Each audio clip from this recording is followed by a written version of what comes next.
Set out to sea, we never found a whale. So after 3 hours of searching, I decided to go cook for a lion instead. I think we can all agree it's a lot cooler than a whale. For our lion, we're gonna be cooking this beautiful Australian Wagyu Tomahawk. I had my meat dealer cut it thicker than you normally get with this kind of steak. And we're gonna cook it over charcoal. To begin, I'll fill my chimney with some charcoal, and then we'll light it up. This lion is lucky. Not only does he have an incredibly well-marbled piece of meat, but it's also gonna be seasoned with the best seasoning in the world, my Osmo Signature Steak Rub. And I'm gonna make sure to really coat this piece of meat for our lion. Once our charcoal's ready, I'll set up my grill and let this come up to temp for just a few minutes. This lion likes his steak very rare, almost raw. So for that reason, I'm not gonna cook this tomahawk very much. The goal here is to get a nice light sear. All I want are a few grill marks and nothing more. Once I've quickly hit the first side, I'll flip it over, and same thing on the second. You might call that bit of char there burnt. I call it flavor. Let's hope our lion agrees. Once our steak is done, I'll bring it over here to carve it. We don't want our lion to hurt his teeth on this when he goes to bite it. So even though I think he'd love this giant tomahawk bone, which as you can see is huge and looks absolutely delicious, we're gonna cut our tomahawk into nice big slices for him to eat. To plate it, I'm gonna keep it simple. All he wants is a big giant plate of meat, and that's what I'm gonna give him. I'm terrified,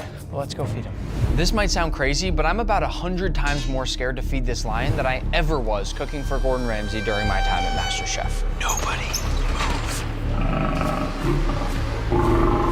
There is nothing between us and this lion right now.